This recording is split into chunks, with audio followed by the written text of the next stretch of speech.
আমাৰ পিনৰ পৰা এলায়েন্সৰ কাৰণে আমি প্ৰস্তুত। যদি কংগ্ৰেছে বিচাৰে এলায়েন্স হ'ব, অশোক সিংঘাল যি বেপাৰী, যি খেতিয়ক নহয়, যি খেতিয়কৰ মূল্য নুবুজে, যি খেতিয়কৰ দুখ নুবুজে,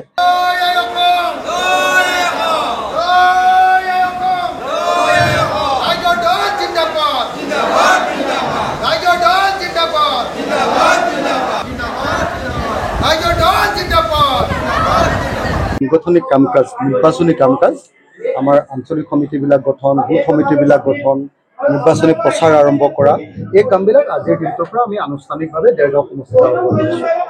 আগন্তুক 9 মাহ আমি দেৰগাঁও বিধানসভা সমষ্টিত দিনে ৰাতিয়ে কাম কৰিম আৰু প্ৰত্যেক মাহতে 2টা দিন দেৰগাঁও সমষ্টি ভ্ৰমণ কৰিম, যাতে 2026 চনৰ বিধানসভাৰ নিৰ্বাচনত আমি দেৰগাঁও বিধানসভা সমষ্টিত ৰাইজৰ দলৰ তৰফৰ পৰা যাতে প্ৰাৰ্থী জয়ী কৰাব পাৰোঁ, তাৰ কাৰণে আজিৰ পৰা প্ৰচাৰ আৰম্ভ কৰিছোঁ। আশা কৰিছোঁ যাতে দেৰগাঁৱৰ ৰাইজে আমাক সমৰ্থন দিব। 2026 কাৰণে এলায়েন্সৰ কাৰণে আমি লাগি আছোঁ। আমি ৰাইজৰ দলে এলায়েন্সৰ পক্ষত আছো আৰু থাকিম, কিন্তু এতিয়ালৈকে কংগ্ৰেছ দলে এলায়েন্সৰ পক্ষ গ্ৰহণ কৰা নাই। বাকী সকলো ৰাজনৈতিক দলে, ৰাইজৰ দল, অসম জাতীয় পৰিষদ, CPI, CPM, CPIML, APHLC, সকলো দলে কৈছে যে আমি বিৰোধীবিলাক ঐক্যবদ্ধ হ'ব লাগে। সেইকাৰণে আজিৰ দিনটোৰ আটাইতকৈ ডাঙৰ ৰাজনৈতিক শিক্ষাটো হ'ল যে আমি বিৰোধীবিলাক একলগ হ'ব লাগে।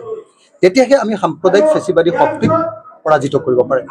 আৰু বিজেপিক যদি পৰাভূত কৰিব নোৱাৰোঁ, তেতিয়াহ'লে অসমৰ ছ'চিয়েল ফেব্ৰিকটো, সামাজিক গাঁথনিটোকে ইহঁতি ধ্বংস কৰি পেলাব। সেইকাৰণে মই ভাবোঁ যে অসমীয়া জাতিক যদি বচাব লাগে, আমি ঐক্যবদ্ধ হ'ব লাগে। ঐক্যবদ্ধ হোৱাৰ পক্ষত ৰাইজৰ দলে ঐক্যবদ্ধ হ'বৰ কাৰণে যি কাম কৰিব লাগে, যি ত্যাগ কৰিব লাগে, সেই ত্যাগ কৰিবলৈ আমি প্ৰস্তুত।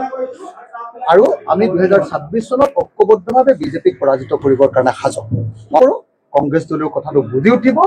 আৰু আপোনালোকে মোক এলায়েন্সৰ কথা সদায় সুধি থাকে, মই নকলেও বেয়া পায় আপোনালোকে, কিন্তু মই আপোনালোকক ক'ব খোজোঁ যে অখিল গগৈক এলায়েন্সৰ বিষয়ে সোধাতকৈ আপোনালোকে গৌৰৱ গগৈ বা কংগ্ৰেছক সুধিলেহে ৰিপ্লাইটো পাব। কাৰণ অখিল গগৈ, লুৰিণ গগৈ, আপোনাৰ CPIM, CPIML, প্ৰত্যেকটো দলে এলায়েন্সৰ পক্ষত। এই মুহূৰ্তত এলায়েন্সৰ পক্ষত নাই, অকল কংগ্ৰেছ দল।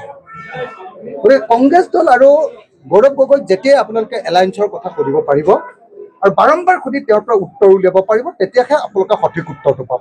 আমাৰ পিনৰ পৰা এলায়েন্সৰ কাৰণে আমি প্ৰস্তুত। যদি কংগ্ৰেছে বিচাৰে এলায়েন্স হ'ব, আৰু যদি কংগ্ৰেছে নিবিচাৰে এলায়েন্স নহয়। আমি এলায়েন্স যদি হয়, তেতিয়াহ'লে যেটা চিট পাওঁ সিমানটা চিটত খেলিম, আৰু যদি এলায়েন্স নহয়, তেতিয়াহ'লে আমি আমাৰ দলৰ সিদ্ধান্ত অনুসৰি নিৰ্বাচন দেৱব্ৰত শইকীয়াই হওক বা গৌৰৱ গগৈ হওক, যিমানেই তুচ্ছ তাচ্ছিল্য নকৰক লাগিলে, মই তাৰ উত্তৰ দিব নোখোজোঁ। এইকাৰণে উত্তৰ দিব নোখোজোঁ যে এতিয়া আমি এনেকুৱা ধৰণৰ উপলুঙাসূচক কথাৰে আমি বিজেপিক পৰাভূত কৰাৰ মূল ৰাজনৈতিক লক্ষ্যটোৰ পৰা আঁতৰি থাকিব নোৱাৰোঁ। কোনোবাই নিজৰ ৰাজনৈতিক স্বাৰ্থৰ কাৰণে এইবিলাক কৰিব পাৰে, কিন্তু ৰাইজৰ দলে নকৰে। ৰাইজৰ দলে বিশ্বাস কৰোঁ যে সাম্প্ৰদায়িক ফেচিবাদক প্ৰতিৰোধ কৰিবলৈ হ'লে আমি সকলো বিৰোধী দল একলগ হ'ব লাগিব, আৰু বিৰোধী দল ঐক্যবদ্ধ হ'বলৈ হ'লে ইটোৱে সিটোক সন্মান কৰিব লাগিব। গতিকে ৰাইজৰ দলকো আমি সন্মান দিয়াটো বিচাৰোঁ, আৰু আমিও কংগ্ৰেছ দলক সন্মান দিওঁ। আপোনালোকে নিশ্চয় দেখিছে যে এতিয়ালৈকে দেৱব্ৰত শইকীয়াই মোৰ বিৰুদ্ধে দুবাৰ ক'লে। আপোনালোকে নিশ্চয় দেখিছে কেইবাবাৰো ইতিমধ্যে গৌৰৱ গগৈয়ে মোৰ বিৰুদ্ধে তাচ্ছিল্যসূচক বক্তব্য প্ৰদান কৰিছে, কিন্তু তাৰ উত্তৰত মই এবাৰো গৌৰৱ গগৈ আৰু এবাৰো দেৱব্ৰত শইকীয়াক মই গালি দিয়া নাই। এইকাৰণে ধৈৰ্য ধৰি ৰৈ আছোঁ, যাতে 2026 চনত আমি সকলোৱে মিলি বিজেপিক হৰুৱাব পাৰোঁ, আৰু আমাৰ অহংকাৰৰ কাৰণে, আমাৰ গৌৰৱৰ কাৰণে, আমাৰ ফিতাহী মৰা অৱস্থাৰ কাৰণে, আমাৰ জনগণৰ পৰা বিচ্ছিন্নতাৰ কাৰণে যাতে জনগণে কোনো পধ্যে এফেক্টেড হ'ব নালাগে, তাৰ কাৰণে আমি এই মুহূৰ্তত মই কংগ্ৰেছৰ বিৰুদ্ধে এটাও শব্দ ক'ব নোৱাৰোঁ। মই ভাবোঁ যে 2026ত যদি বিজেপিক পৰাভূত কৰিব লাগে, একলগ হ'ব লাগিব। বিজেপিক পৰাভূত কৰিবলৈ হ'লে একলগ হ'লে পৰাভূত কৰিব পাৰিম, আৰু একলগ নহ'লে বিজেপি জিকিব। কথা সেইটোৱে।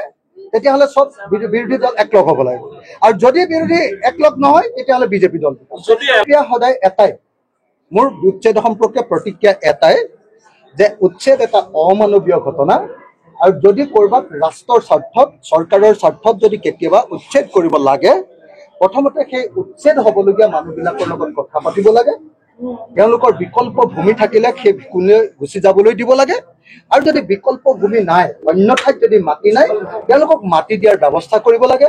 আৰু যদি বিদেশীয়ে অসমৰ মাটি গ্ৰহণ কৰিছে, বিদেশীয়ে অসমৰ মাটি দখল কৰিছে, বিদেশীক বিচাৰি উলিয়াব লাগে, তেওঁলোকক উচ্ছেদেই নহয় তেওঁলোকক ধৰিব লাগে, তেওঁলোকক এনেকে মানে দুহাতেৰে একদম বন্দী কৰিব লাগে, ইয়াতে কি কয় হেণ্ডকাপ লগাব লাগে, আৰু তেওঁলোকক হিমন্ত বিশ্ব শৰ্মাৰ লগতে অখিল গগৈ একেখন বুলডোজাৰত উঠি তেওঁলোকৰ ঘৰটোও ভাঙি দিম, আৰু একেখন ট্ৰাকতে উঠি আমি বাংলাদেশ সীমান্ত পাৰ কৰিম। স্থিতিটো আপোনালোকে উল্টা পুল্টা পিছত লিখি নিদিব, উচ্ছেদ সম্পৰ্কে স্থিতিটোৰ পিছত উল্টা পুল্টাকে নক'ব। আমি স্পষ্টকে কৈছো যে উচ্ছেদ এটা অমানৱীয় ঘটনা, কিন্তু কেতিয়াবা ৰাষ্ট্ৰৰ স্বাৰ্থত বা চৰকাৰৰ স্বাৰ্থত উচ্ছেদ কৰিবলগীয়া হয়। উচ্ছেদ কৰিবলৈ হ'লে নিয়মটো হ'ল যদি বিকল্প ভূমি সেই মানুহজনৰ বেলেগ ঠাইত আছে তেওঁক সেইটো ঠাইলৈ পঠিয়াই দিব লাগিব, আৰু যদি বেলেগ ঠাইত মাটি নাই তেতিয়াহ'লে চৰকাৰে বিকল্প মাটি দিব লাগিব। আৰু যদি বিদেশী হয়, মই আকৌ কৈছো যে বিদেশী যদি হয়, যদি কোনোবা বাংলাদেশী অসমৰ মাটি দখল কৰি আছে, তেতিয়াহ'লে হিমন্ত বিশ্ব শৰ্মাৰ লগত একেখন বুলডোজাৰত উঠি মই নিজে বিদেশীৰ ঘৰ ভাঙিম, আৰু একেলগতে হিমন্ত বিশ্ব শৰ্মাৰ লগত বিদেশীজনক এনেকে হাতকেৰেয়া লগাই ট্ৰাকত উঠাই বাংলাদেশ সীমান্ত পাৰ কৰি দিম।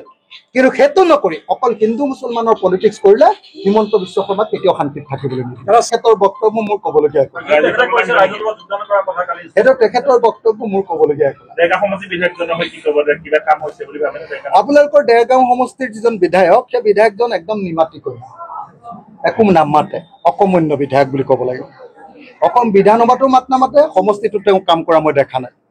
গতিকে এজন অকমন্য অলগদ্ধ নিষ্ক্ৰিয় বিধায়কক আপোনালোকে ৰাখিছে, আপোনালোকে ভোট দিছে, আৰু সেই বিধায়কজনক বদলাই আপোনালোকে মাত পাতিব পৰা গুণী জ্ঞানী জনা শুনা মানুহৰ লগত থকা এজন বিধায়কক প্ৰতিনিধিক আপোনালোকে জয়যুক্ত কৰিলে, দেৰগাঁৱৰ মানুহে জয়যুক্ত কৰিলে ভাল হ'ব।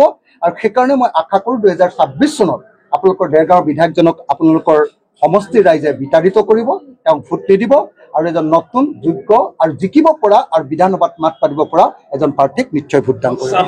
আমি দুইটাৰ কাৰণে সাজু, মিত্ৰতা কৰিবলৈ সাজু, সকলো ত্যাগ কৰিবলৈ সাজু, আৰু যদি মিত্ৰতা নহয় অকলে খেলিবলৈ সাজু। হয়, আটাইতকৈ ডাঙৰ প্ৰশ্নটো আজিৰ দিনটোৰ আটাইতকৈ জ্বলন্ত যিটো কথা সেইটো হ'ল যে অসমৰ পথাৰত জুই লাগিছে।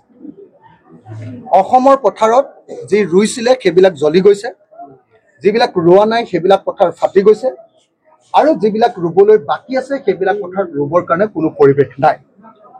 আমি যোৱা 78 বছৰ, স্বাধীনতাৰ 78 বছৰৰ পাছত কংগ্ৰেছ দলকো আমাৰ পথাৰত পানী যোগান দিয়া নেদেখিলোঁ, এজিপি দলকো পানী যোগান দিয়া নেদেখিলোঁ, আৰু বিজেপিয়েও ফিতাহী মাৰিলে।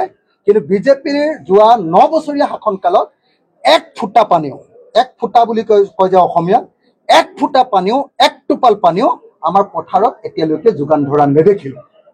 গতিকে আজিৰ দিনটোত অসমীয়া মানুহ এক ভয়াৱহ সংকটৰ মাজত পৰিছে।